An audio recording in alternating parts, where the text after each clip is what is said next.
আল্লাহর একজন বান্দি, নাম তার মা রাবেয়া, ইরাকের বসনগরে বাড়ি। বাবা, এমন মহিলা কজন আছে, মহিলা মা রাবেয়া, আব্বা নেই মা নেই, বাবা ছোট কুড়ে ঘরে জীবন যাপন করে। ভাইরা কি করবে, পেটের জ্বালা যন্ত্রণা। একজন ধনীর বাড়ি খাটাখাটনি করে, যা কিছু খাদ্য দেয়, সন্ধ্যার পরে এইবারে পাজা করে নিয়ে বাবা সেই জীর্ণ ঘরে বসে ওই খানাগুলো খাওয়ার আগে বাবা নফল নামাজ পড়ে, আমার নবীর নামে দরুদ তেলাওয়াত করে, তারপরে খাইকা করে শুয়ে পড়ে। ও ভাইরা, বাবাজি কি বলবো, কিন্তু মা রাবেয়ার ঘরে প্রত্যেক দিন একটা লাইট জ্বলে।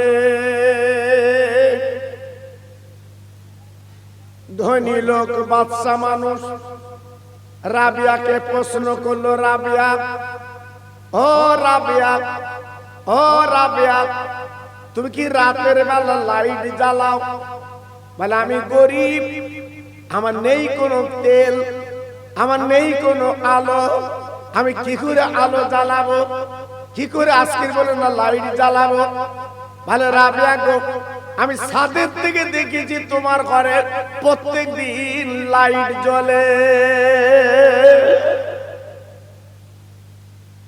কত বড় নেককারিনী, কত বড় আবেদা, কত বড় জাহেদা, কত বড় আরিফ বিল্লাহ, যে প্রত্যেক দিন ঘরে লাইট জ্বলে। কত বড় সাধনা, কত বড় জীবন তৈরি করেছে। আল্লাহর প্রেমের পাগল, আল্লাহর প্রেমের দেওয়ানা, আল্লাহকে রাজি করে জীবন তৈরি করেছে।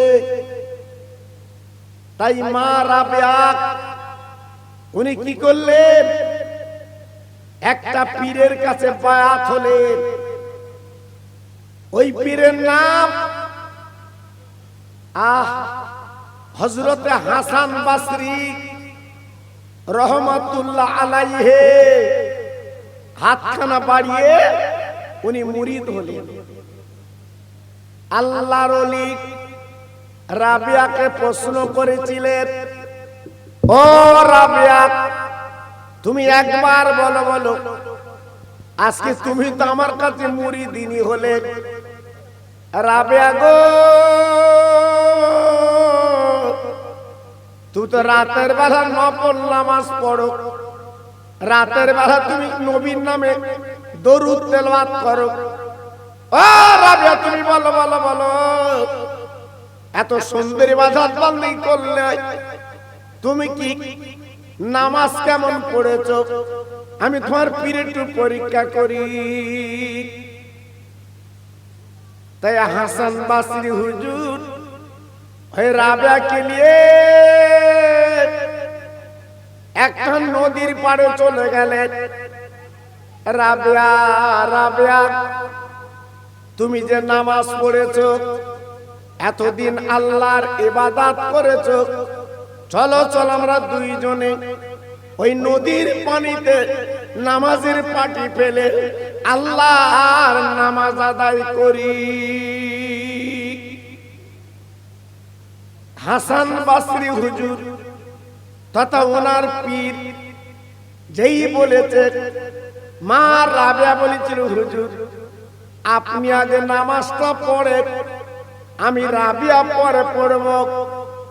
হাসান বসরি হুজুর কি করলেন, কাঁদেছিল নামাজের পাটি, ওই পাটিটা নিয়ে বাবা নদীর পানিতে বিছিয়ে আল্লাহর কি শান, বাবা নৌকো যেমন দাঁড়িয়ে যায়, হাসান বসরি হুজুরের নামাজের পাটিটা দাঁড়িয়ে যায়। কি মানুষ, হ্যাঁ? উনি দূরে কাত নামাজ পড়ে পাটিখানা তুলে বলছে, রাবেয়া তুমি দেখলে তো আমি নামাজ কেমন পড়লাম, ওই তুমি একটু পড়ো দেখি। নদীর পানিতে হাসান বাসরি হুজুর বলার পরে মা রাবিয়া ঝরঝর করে কাঁদতে লাগলেন।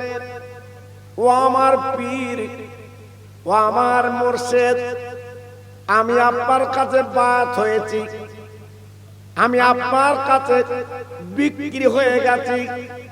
ওগো আমার পীর, যদি আপনি নদীর পানিতে নামাজ পড়েছেন, আমি রাবিয়া যদি নদীর পানিতে নামাজ পড়ি, তবে গুরু শিষ্য তো এক হয়ে গেল। না না না, আমি নদীর পানিতে নামাজ পড়ব না, আমি রাবিয়া শূন্যে নামাজ পড়ব। একটু জোরে বলা গেল না? আর একটু চিল্লে বলতে পারলেন না? আর একটু জোরে বলা গেল না? এ মহিলা কোন মহিলা? হ্যাঁ, পীর নামাজ পড়েছে নদীর পানিতে, আর ইনি বলছে আমি নদীর পানিতে নামাজ পড়ব না, আমি শূন্যে নামাজ পড়ব। এর নাম মুরিদিনী। আমরাও ফুরফুরার মুরিদ। জি, যেদিন ফুরফুরা যে খাওয়া হয় সেদিন কি নাম, আর যেদিন যে খাওয়া হয় না বাড়ি এসে বদনামে এটো তুলে দিচ্ছে। ফুরফুরায় মানুষ যায়, খেতে দেয় না, খাওয়া হয়নি। এই কেমন মুরিদ, তুমি কি খেতে যাচ্ছ? হ্যাঁ, তুমি খেতে যাচ্ছ? তুমি যাচ্ছ পীরের মহব্বতে, তুমি বায়াত হয়েছো, মুরিদ হয়েছো, আর তোমার খাবার এত ঝোঁক কেন? হ্যাঁ, আল্লাহু আকবার। আমরা মুরিদ, আমরা মুরিদ, আর বসিরাটের পীর ছিল মুরিদ। এক না, এক না, মুরিদের মধ্যে পার্থক্য আছে বাবা। আমার বসিরাটের পীর আল্লামা রুহুল আমিন হুজুর কেবলা, উনি যখন ফুরফুরার দরবারে যেতেন, আব্বা জান গো, শিয়াখালার বাজার থেকে উনি কিন্তু জুতো পাই দিতেন না, উনি জুতো খুলে নিয়ে যেতেন। সঙ্গীরা বলতো, হুজুর আপনি এত বড় দরের আলেম, আল্লাহ পার এলেম দিয়েছে, আপনি জুতো খুলে ফুরফুরা যান কেন? আমার বসিরাটের পীর হুজুর আমার ডেকে বলেছিলেন, ও মুরিদরা, ভক্তরা গো, আমি কি করে জুতো পায়ে দিয়ে যাব? আমার পীরের পা যেখানে পড়ে আমি রুহুল আমিনের জুতো পায়ে দিয়ে চলি। আমার জুতো যদি পীরের পায়ের কদমে পড়ে, আল্লাহর কাছে আমি রুহুল আমিন কি জবাব দেব? কি বুঝলে? হ্যাঁ, আমি কি জবাব দেব? ঝরঝর করে কাঁদছে, চোখের পানিগুলো ফেলছে। আহা, এর নাম পীর মুরিদ, এর নাম পীর মুরিদ। একটু লক্ষ্য রাখতে হয়। জি, আজকের আমি বড় খুশি হয়েছি বাবু। ইকোটা কমিয়ে, দেখো কচি, ইকোটা কমিয়ে। হ্যাঁ, ওই প্রতিধ্বনি হচ্ছে তো, দাও ভাইজান। ঠিক আছে ভাইজান, আবার বাড়ি একটু কমিয়ে দাও, ইকোটা কমিয়ে দাও, ইকোটা কমিয়ে রাখো ভাইজান। আজকের আপনার যে মাহফিলটা দিয়েছেন আব্বাসউদ্দিন গাজী গোরাচাঁদের নামে, যিনি আমাদের হাড়োয়ায় ঘুমিয়ে আছে, বিদ্যাধারী নদীর পাশে, কত বড় আল্লাহর ওলি। ওনার বাড়ি ছিল আরবে, উনি এসেছেন ভারতে তথা হাড়োয়ার জমিনে। আজকের হাড় গেড়েছে, লক্ষ লক্ষ মানুষ প্রত্যেক বৃহস্পতিবারের দিন ওই রাতে হুজুরির মজার হুজুরির রওজা জিয়ারত করছে। জি, তাহলে কত বড় আল্লাহর ওলি, কত বড় আল্লাহর বন্ধু, কি জীবন তৈরি করেছে বাবা, কি জীবন গড়েছে। বাবু ঠিক হচ্ছে না, মাইকটা ঠিক হচ্ছে না, তুমি ইকোটা আর একটু কমিয়ে রাখো। হ্যাঁ,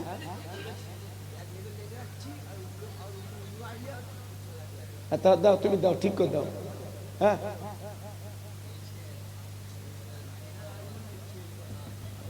একটু তকবীর দেন তো দেখি, নারায়ে তাকবীর, জোরে দেন দেখি, নারায়ে তাকবীর। কথা বললে বেজ উঠবে কেন? কথা বললে একটা একটা কথা উঠবে না, তুমি বেজ দিও না, আমি যা বলছি আমার কথা শোনো। হ্যাঁ, নারায়ে তাকবীর। এই থাক, আর হাত দিও না, যা সেই থাক, যাও। নারায়ে তাকবীর, সিলসিলায়ে হক ফুরফুরা শরীফ, নারায়ে তাকবীর। একটু মোহাব্বতের সঙ্গে জিকির করেন কালেমা লা ইলাহা, জোরে বলে, বাহ সুন্দর হচ্ছে, লা ইলাহা, আরো জোরে, লা ইলাহা, সবাই মিলে বলে, লা ইলাহা ইল্লাল্লাহ, লা ইলাহা,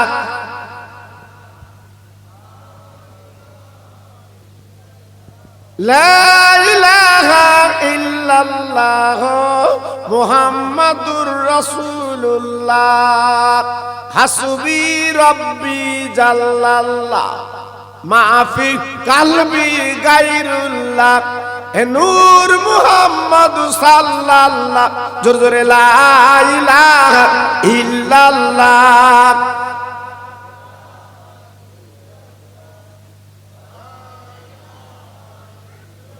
জোরে জোরে, লা ইলাহা ইল্লাল্লাহ, লা ইলাহা।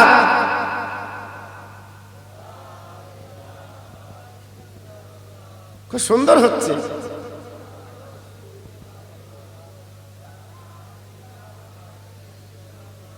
লা ইলাহা ইল্লাল্লাহ মুহাম্মাদুর রাসূলুল্লাহ, জোরে জোরে, আল্লাহুম্মা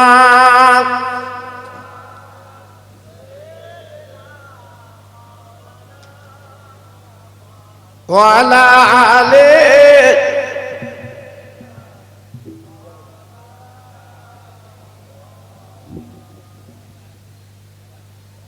দয়ার নবী সোনার ছবি,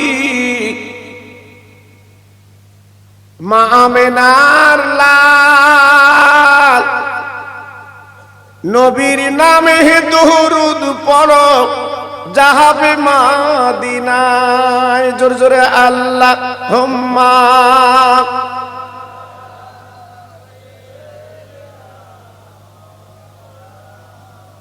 ওয়া আলা আলিহি।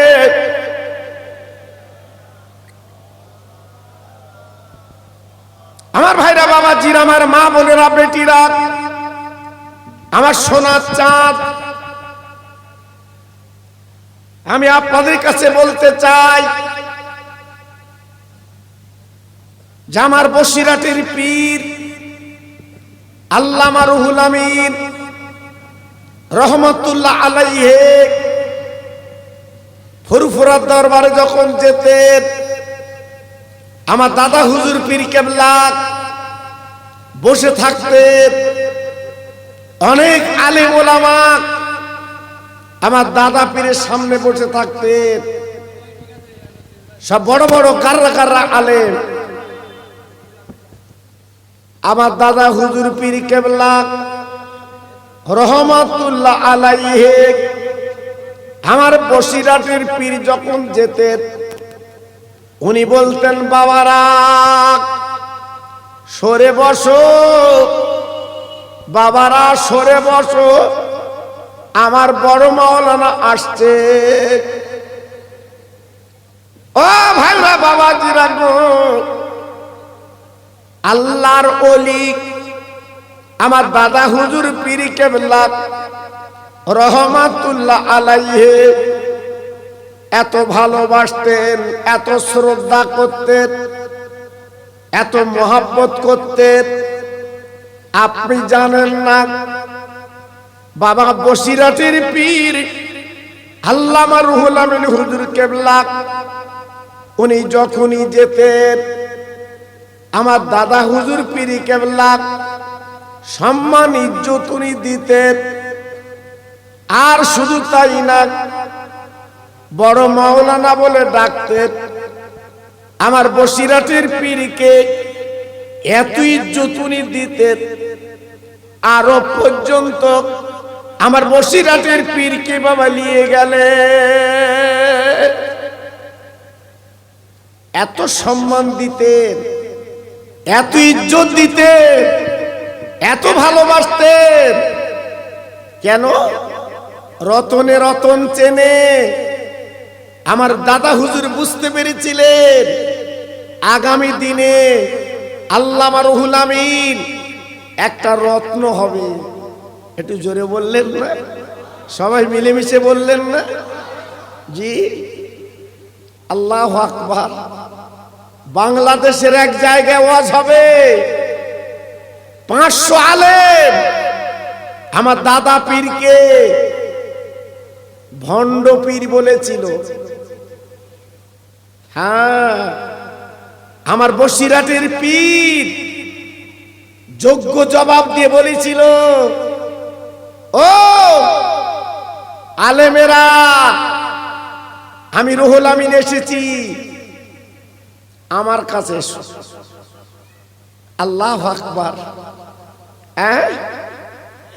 আমার দাদা হুজুর পীর কেবলা রহমাতুল্লাহ আলাইহি বাবা ডেকে বলেছিলেন, ও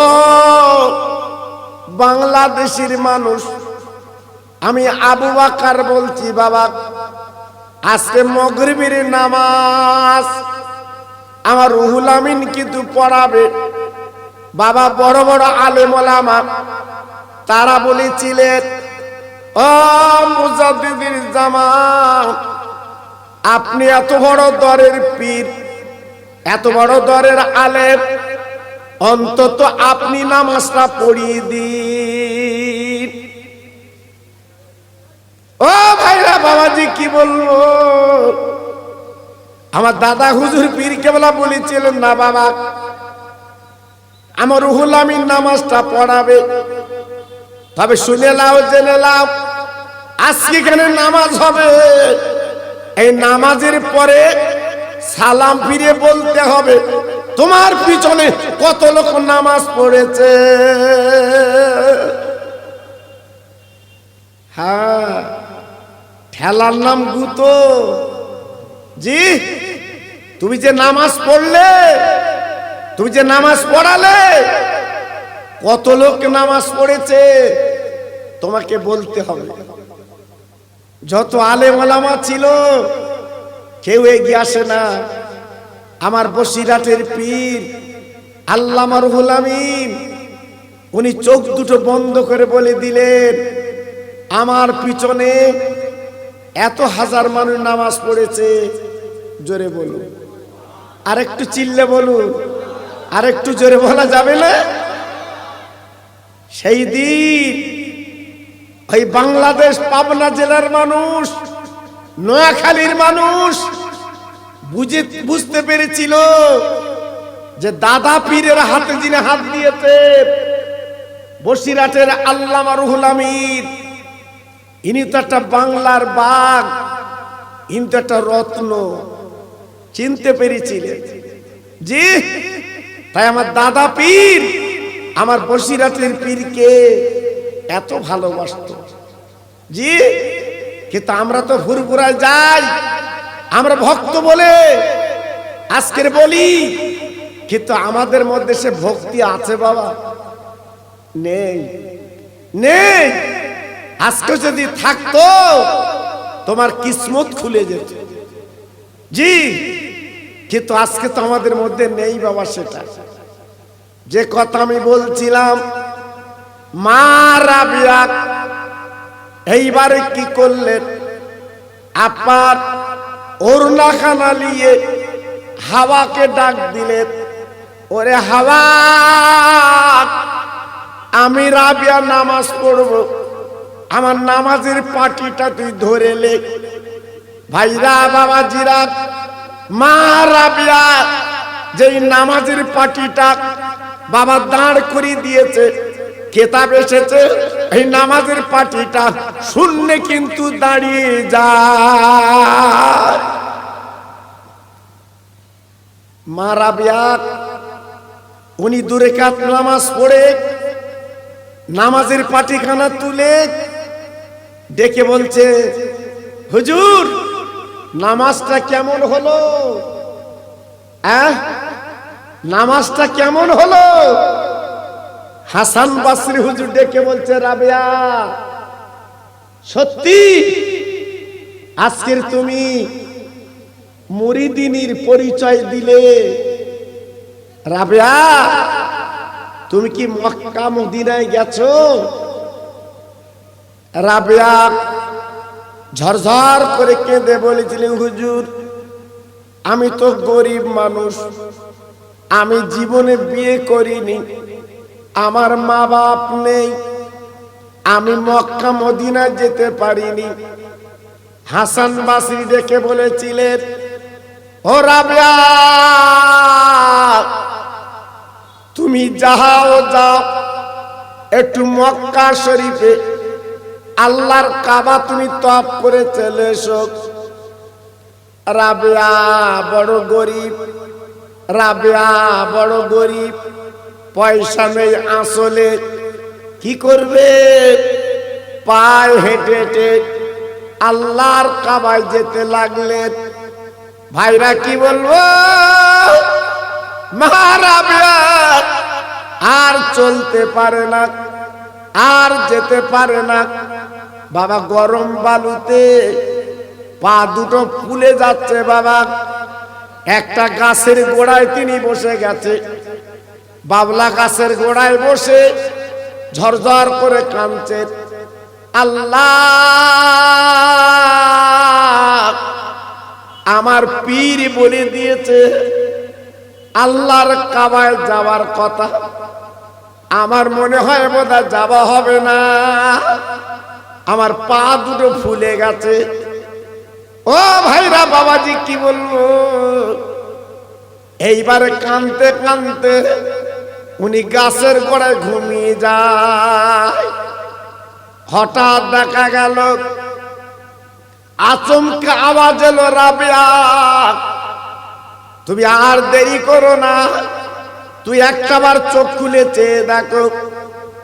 মা রাবিয়া এইবারে চোখ খুলে চেয়ে দেখে বাবা আল্লাহর কাবা হাজির। নারে তাকবীর, নারে তাকবীর। আল্লাহর কাবা সামনে দাঁড়িয়ে আছে। মা রাবিয়া চিন্তায় পড়ে গেলেন, হে আল্লাহ মক্কা শরীফে কাবা, কিন্তু ওই কাবা এখানে কেন এসেছে? হঠাৎ কাবার আওয়াজ হয়ে গেল, ও রাবিয়া, রাবিয়া গো তুমি আল্লাহর প্রেমে দিওয়ানা, আল্লাহর প্রেমের তুমি পাগল। প্রত্যেক দিন তুমি যে নফল নামাজ পড়ো, প্রত্যেক দিন যে তুমি নবীর নামে দরুদ পড়ো, ও রাবে মনে রেখে দিও আমি আল্লাহর কাবা আজকের মক্কায় থাকতে পারিনি, তাই তোমার কাছে আমি কাবা চলে এসেছি। কি বুঝলে? বর্তমান দিনের একটা মেয়েকে দেখান তো, ওর সামনে কাবা এসছে, নেই, সে মেয়ে দেখাতে পারবেন না। জি, আল্লাহু আকবার। এই কাবা আনতে গেলে, নিতে গেলে সেই সাধনা আমার আপনার তৈরি করতে হবে। জি, ইরাকের বসরা মা রাবেয়া ঘুমিয়েছে, আল্লাহর আবেদা জাহেদা এখনো পর্যন্ত কবর থেকে খুশবু বার হচ্ছে। একটু জোরে চিল্লে বলা গেল না? আর একটু জোরে বলতে পারলেন না? আর আমাদের রাবিয়া মরেছে কবরে, হ্যাঁ, আপনার মাটি ধসে গেছে। জি, আল্লাহু আকবার। কই সে রাবিয়ার মতো নামাজ, কই ইবাদত, কই? এজন্য বলছি জীবনটা তৈরি করুন, জীবনটা গড়ুন, আপনি লাভ পাবেন। তাই আজকে এই যে আমার আব্বাসউদ্দিন গাজী গোরাচাঁদের নামে এই যে মাহফিল আপনারা করেছেন, কপাল আপনাদের, সৌভাগ্য। আমি বহু জায়গায় জলসা করি আপনাদের দোয়ায়, কিন্তু আপনাদের মতো মানুষ যে আমার আব্বাসউদ্দিন গাজী গোরাচাঁদের নামে এই যে মাদ্রাসা, আপনারা এই মাহফিল আপনারা যে করেছেন, সত্যি আজকের মনটা ভরে যাচ্ছে। জি, ওনার বাড়ি কোথায়? ওনার বাড়ি হচ্ছে আরবে, 7 সমুদ্র 13 নদী পার হয়ে আজকের